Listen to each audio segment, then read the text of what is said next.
Good morning everyone, welcome to the online class of target defence academy. Daily की top current affairs में मैं आपका स्वागत करता हूं। आज है बेटा 30 तारीख और 30 तारीख की टॉप करंट अफेयर्स को हम आज आपके साथ डिस्कस करने जा रहे हैं।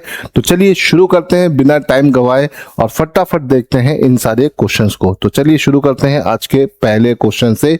पहला क्वेश्चन क्या कह रहा है बेटा? India's first flat rolled product aluminium unit was inaugurated in which state? तो भाई एल्युमिनियम की जो ये पहली यूनिट है ये कहां पर इनॉर्गेट हुई ये आपको बताना है। ठीक है, ऑप्शन है आंध्रा, उड़ीसा, झारखंड की छत्तीसगढ़। तो अगर हम एल्युमिनियम की बात करते हैं तो एल्युमिनियम के लिए जो मेन ओर होता है वो होता है बॉक्साइट, और बॉक्साइट के ज्यादातर रीजन छोटा नागपुर के आसपास का एरिया है। तो उसी में से ही एक होगा, दैट मीन उड़ीसा, झारखंड या छत्तीसगढ़ में से कोई एक आंसर होना चाहिए। तो इसका आंसर क्या है? उड़ीसा। उड़ीसा में इसकी यूनिट स्टैब्लिश की गई है। ठीक है, फ्लैट रोल प्रोडक्ट के फॉर्म में, है ना। तो इसका इनॉर्गेशन हो गया है, मोदी जी के नाम पर ही परियोजना शुरू कर दी गई, लेकिन उड़ीसा सरकार के द्वारा इसको प्रॉपर तरीके से लॉन्च किया गया है। तो याद रखिएगा, हिंडाल्को आदित्य एल्युमिनियम प्लांट है ये, है ना, और लापांगा संबलपुर उड़ीसा में इसे इनॉर्गेट किया गया है। ठीक, चलो थोड़े से 2-3 पॉइंट और हैं जो आपको ध्यान रखने हैं। ये टोटल कितनी कॉस्ट है इस प्रोजेक्ट की? तो 5,000 करोड़ की कॉस्ट है। चलिए आगे बढ़ते हैं। Nagoba Jatara festival celebrated by which tribal community? ये काफी बड़ा फेस्टिवल है ना, ट्राइब्स के द्वारा सेलिब्रेट किए जाने वाले बड़े फेस्टिवल में आता है नगोबा जतारा फेस्टिवल। ये किस ट्राइब के द्वारा सेलिब्रेट किया जाता है? संथाल, गोंड, भील, टोडा। तो अगर हम बात करते हैं तो गोंड इसका सही जवाब है। गोंड की अगर हम बात करें तो भारत की सबसे बड़ी जनजाति है, ट्राइब है गोंड। गोंड भारत के कई हिस्सों में पाई जाती है। और इस फेस्टिवल की अगर हम बात करते हैं तो गोंड की मेसाराम क्लान, मतलब इसकी भी एक सब्सिडारी क्लान है, वो इस फेस्टिवल को सेलिब्रेट करती है। गोंड लोग भी हमारे और आपके जैसे ही होते हैं, है ना। और ये जो है गोंड ट्राइब्स के द्वारा सेलिब्रेट होता है, लेकिन इसका मेजर एरिया कौन से स्टेट में कवर होगा? तेलंगाना। तो तेलंगाना की जो गोंड ट्राइब है वो इसको बहुत बड़े लेवल पर सेलिब्रेट करती है ना। इसे ध्यान रखिएगा, ये 10 डेज का ट्राइबल फेस्टिवल है, हर साल मनाया जाता है, तो इसे ध्यान रखिएगा। ठीक है, चलिए पास आगे बढ़ते हैं। तो ये एक सेपरेट डाइटी, मतलब एक देवता के स्तर है ना, और नगोबा के नाम से ये मशहूर है ना, इसे ध्यान रखिएगा।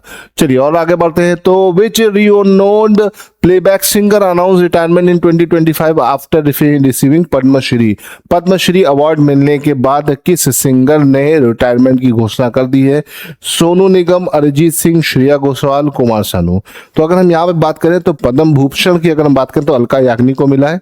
ठीक है, बहुत पुरानी सिंगर है। लेकिन पद्म श्री अगर मिला है तो किसे मिला? अरिजीत सिंह को। और इस तरह की जो घोषणा है वो अरिजीत सिंह ने की है, इसे ध्यान रखिएगा। अरिजीत सिंह ने अपना रिटायरमेंट की घोषणा कर दी है। और hello, happy new years to all. I want to thank you all for giving me so much love all these years as a listener. I am happy to announce that I am not going to be taking any new assignment as a playback vocalist from now on. I am calling it off. It was a wonderful journey. ये अरिजीत सिंह का page है जहां पर इन्होंने ये message लिख के इस चीज की पुष्टि करी है। ठीक है, इसे ध्यान रखिएगा। Rameswaram Utsav is an annual festival celebrated eight which temple? तो भाई रामेश्वरम उत्सव जो है ये उत्सव मनाया जा रहा है गोवा में, इसे ध्यान रखिएगा। और ये रामेश्वरम टेम्पल है गोवा में, वहां पर ये सेलिब्रेट किया जा रहा है। तो इसको लेकर यही क्वेश्चन आ सकता है, ये भी आ सकता है कि कहां पर हुआ? तो रामेश्वरम टेम्पल में हुआ। और किस स्टेट से रिलेट कर रहा है? तो गोवा से कर रहा है, इसे ध्यान रखिएगा। ठीक है, टेम्पल फेस्टिवल्स है ना। Rameshwaram Utsav is an annual festival celebrated at Rameshwaram temple in Korla, Goa. The festival often referred as the traditional annual celebration take place on January 29। याद रखिएगा। इसमें 2-4 क्वेश्चन और बन सकते हैं। तो ये कहां पर? बॉर्डर ऑफ गोवा, कारला पे हो रहा है ना। और हर साल मनाया जाता है कहां? गोवा में मनाया जाता है। चलो यहां से आगे बढ़ते हैं। क्वेश्चन नंबर नेक्स्ट है, who is representing India at inaugural critical mineral minister summit in United state, है ना। तो भैया क्रिटिकल मिनरल्स मिनिस्टर समिट हो रही है कहाँ पर, यूएस में, नेक्स्ट मंथ है, शुरू हो रही है। तो भारत की तरफ से कौन इसमें रिप्रेजेंटेटिव होगा, ठीक है, राजनाथ सिंह, एस जयशंकर, निर्मला सीतारमन, पीयूष गोयल। तो यहाँ पर अगर देखा जाए तो एक्सटर्नल अफेयर मिनिस्टर जो हमारे हैं, है ना, एस जयशंकर, वो इसमें जाएंगे और इस समिट में पार्टिसिपेट करेंगे। ये काफी इंपॉर्टेंट समिट है, भारत को यहाँ से बुलावा भी आया है, तो देखते हैं क्या कुछ नया निकल के आता है, इसे ध्यान रखिएगा। External affair minister S Jaishankar will visit the US next week for the inaugural critical mineral ministerial meeting on February 4, है ना। तो फरवरी 4 को होगी ये मीटिंग, इसे ध्यान रखिएगा। और ये यूएस की विजिट पे जा रहे हैं, ठीक है। अब इसमें से 2-3 क्वेश्चन और भी बन सकते हैं कि मीटिंग कब हो रही है, तो 4 फरवरी को हो रही है। और who hosting the inaugural critical minerals minstrel summit in US, तो मार्को रूबियो, याद रखिएगा, वही ये यूएसए के मिनिस्टर हैं और ये इस समिट को क्या करेंगे, होस्ट करेंगे, ठीक है। अब देखो एक और क्वेश्चन है जो ऐसा बन सकता है, इसके लिए हमने कुछ सेपरेट फॉर्म में इसको यहाँ पर लगा दिया है, ठीक है। The critical mineral ministerial summit aim to foster cooperation in supply chain of which minerals, है ना। तो यहाँ पे जो मीटिंग हो रही है इसमें जो बार बार क्रिटिकल मिनरल्स वर्ड लिख के आ रहा है, इनमें कौन से मिनरल्स एक्चुअली में हैं, है ना। Gold, silver, copper, lithium, cobalt, nickel, rare earth element, iron, manganese, zinc, platinum, platinum, uranium. तो एक्चुअली में ये जो बार बार ये क्रिटिकल मिनरल लिख के आ रहा है, इसमें कौन से होते हैं, ये भी एक अच्छा क्वेश्चन है जो बन सकता है। इसमें है lithium, cobalt, nickel and rare earth element. जो आपका रेयर अर्थ एलिमेंट्स है वो सब इसमें आते हैं। स्पेशली लिथियम इसमें बहुत जरूरी है आज के टाइम में, क्योंकि यहाँ से आपका जो इलेक्ट्रॉनिक और इलेक्ट्रिकल इंडस्ट्री है बहुत यूजफुल हो जाता है लिथियम, स्पेशली बैटरी बनाने के लिए। कोबाल्ट, निकल, ये सब हमारे आजकल के ईवी का जो जमाना आ गया उसके लिए बहुत इंपॉर्टेंट है। चलिए आगे बढ़ते हैं।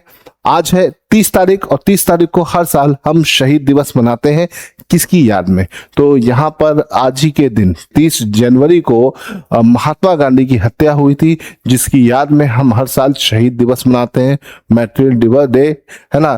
तो याद रखिएगा, to mark as the death anniversary of Mahatma Gandhi आज, ठीक है। 1948 में आज ही के दिन महात्मा गांधी को गोली मारी गई थी, उनकी हत्या कर दी गई थी। तो ये एक बहुत ही काला दिवस है और इसीलिए इसको गांधी जी की डेथ एनिवर्सरी के फॉर्म में, शहीद दिवस के फॉर्म में मनाया जाता है, इसे ध्यान रखिएगा, ठीक है। चलिए तो इसे याद रखिएगा, इसका ए आंसर है, ठीक है। शहीद दिवस बहुत इंपॉर्टेंट है, ठीक है। फादर ऑफ नेशन हम महात्मा गांधी को बोलते हैं। आज के टाइम में काफी लोगों के दिमाग में गांधी जी को लेकर बहुत सारी गलत बातें चलती हैं, लेकिन ये बात जान लीजिए कि गांधी जी अगर ना होते तो देश आज वैसा ना होता जैसे आप सोच रहे हैं। चलिए फिलहाल हम आगे बढ़ते हैं, नेक्स्ट क्वेश्चन की तरफ चलते हैं। Question number 8, who has been appoint as the new president of Olympic council of Asia. Olympic council of Asia के नए प्रेसिडेंट कौन बने, रणधीर सिंह, शेख जुआन बिन हमद अल तानी, प्रिंस अली बिन हुसैन, हसन मुस्तफ़ा। तो देखिए अगर हम बात करते हैं तो इस काउंसिल, एशियन काउंसिल के जो प्रेसिडेंट बने हैं वो है शेख जुआन बिन हमद अल थानी। छोटा सा नाम है, इसे ध्यान रखिएगा, ठीक है। ये जो कतर के शेख हैं ये इसके नए प्रेसिडेंट बने हैं और इसकी जो जनरल मीटिंग हुई थी ताशकंद उज्बेकिस्तान में हुई थी, जहां पर इनको ये प्रेसिडेंटशिप सौंपी गई है, इसे ध्यान रखिएगा, ठीक है। चलो आगे बढ़ते हैं, क्वेश्चन नंबर 9 की तरफ चलते हैं बेटा। क्वेश्चन नंबर 9 है, which team won the men's hockey India league 2025-2026। तो हॉकी इंडिया लीग किसने जीता, Ranchi royal, Punjab warrior, Kalinga lancer, Delhi wave Riders. तो यहाँ पर कलिंगा लांसर ने इसको जीता है रांची रॉयल्स को हराकर, इसे ध्यान रखिएगा, ये इंपॉर्टेंट है, ठीक है। Kalinga Lancer beat Ranchi Royal by 3-2 in final to win the men's Hero hockey India league 2025-2026। ये इसे ध्यान रखिएगा, ये बड़ा इंपॉर्टेंट टूर्नामेंट हो गया है, ठीक है। When did Kalinga Lancers win their first men hockey Indian league title? 2017 में। क्वेश्चन ये भी बन सकता है क्योंकि कलिंगा लाइन्सर पहली बार नहीं जीत रहे, इसे ध्यान रखिएगा। आगे बढ़ते हैं, क्वेश्चन नंबर 10 की तरफ चलते हैं। क्वेश्चन नंबर 10 आज का आखिरी क्वेश्चन है। Where did prime minister Narendra Modi launch PM Svanidhi credit card? तो पीएम स्वनिधि योजना जो है ये काफी चर्चा में है। स्वनिधि में स्ट्रीट वेंडर आत्मनिर्भर योजना के फॉर्म में जानी जाती है। स्ट्रीट वेंडर मतलब जो भी रोड पर जो डेली बेसिस पे काम करने वाले या बोल सकते हैं रोड पर जो स्ट्रीट वेंडर्स जो होते हैं उनके लिए, जो रोड पर अपनी दुकानें चलाते हैं, रोड के किनारे बैठ के अपना काम धंधा करते हैं, बेचते हैं सामान, उनके लिए ये योजना थी स्वनिधि योजना। उस योजना के तहत उनको शॉर्ट टर्म लोन दिया जाता है। अब उनके लिए क्रेडिट कार्ड योजना भी शुरू कर दी गई है। उसमें उनको 10 से 30 हजार का इंस्टेंट लोन मिलता था, इसमें अब क्रेडिट कार्ड योजना आ गई है, इसमें भी 10 से 30 हजार रुपए का क्रेडिट मिल जाएगा, है ना। और वो पूरा क्रेडिट जो होगा इंटरेस्ट फ्री होगा। तो मोदी जी ने ये योजना कहाँ से लॉन्च करी? लखनऊ, तिरुवनंतपुरम, न्यू दिल्ली की मुंबई। तो नॉर्मली इस तरह की योजनाएं कहाँ पर लॉन्च होती है? जहां पर चुनाव आने की पॉसिबिलिटीज बनती हैं। तो अगर हम देखते हैं तो ये शुरू हुई तिरुवनंतपुरम में, है ना। तिरुवनंतपुरम में मोदी जी ने पीएम स्वनिधि, ठीक है, क्रेडिट कार्ड योजना शुरू की है। इंडियन बैंक की मदद से इसको शुरू किया है, इसे याद रखिएगा। इसके तहत आपको 10 से 30 हजार रुपए का क्रेडिट तुरंत मिल सकता है, ठीक है, याद रखिएगा। 23 जनवरी को प्राइम मिनिस्टर ने इसका लॉन्चिंग कर दी है। अब देखते हैं कि ये कार्ड कितना सक्सेसफुल रहता है, लेकिन ये योजना काफी अच्छी योजना है, स्पेशली उन स्ट्रीट वेंडर्स के लिए जिनके पास अपने बिजनेस को स्टार्ट करने की बड़ी दिक्कत आई थी आफ्टर कोविड। तो उसके बाद ये योजना 2020 में शुरू की गई थी और आज इसने एक नए लेवल पर आ गए हैं। स्टार्टिंग में लोन 10 हजार तक का दिया जाता था, अगर आप उसे रीपे करते जाएंगे तो बार बार आपको होते होते वो 50 हजार तक बढ़ जाता था। अब इसमें भी काफी सारे चेंजेस आ चुके हैं, है ना। तो इसे ध्यान रखिएगा। क्रेडिट कार्ड आ गया है, 10 हजार से 30 हजार की लिमिट वाला ही क्रेडिट कार्ड है, इसे ध्यान रखिएगा, ठीक है। आई होप कि आज की क्लास आपको बढ़िया लगी होगी, है ना। और उम्मीद करता हूं कि इसी तरह की और करंट अफेयर पाने के लिए आपको क्या करना पड़ेगा? आपको टारगेट डिफेंस एकेडमी के टेलीग्राम चैनल से भी जुड़ना पड़ेगा, क्योंकि इसकी पीडीएफ आपको वहां पे मिलेगी, है ना। जो बच्चे सीडीएस के लिए तैयारी कर रहे हैं उनको मैं बता दूं कि सीडीएस का हमारा एक सेपरेट टेलीग्राम चैनल है ना। आप उससे भी कनेक्ट हो सकते हो, वहां पे सीडीएस ओरिएंटेड सारे कंटेंट मिलते हैं। करंट अफेयर तो एनडीए सीडीएस में ऑलमोस्ट सिमिलर होती है, बट बाकी सारे सब्जेक्ट्स में थोड़ा थोड़ा अंतर के साथ चीजें आती हैं। तो आप हमारे सीडीएस के टेलीग्राम चैनल को भी ज्वाइन कर सकते हो। चलिए फिलहाल आज के लिए इतना रहने देते हैं, फिर मिलेंगे कुछ और नए करंट अफेयर्स के साथ। टिल देन गुड बाय, जय हिंद।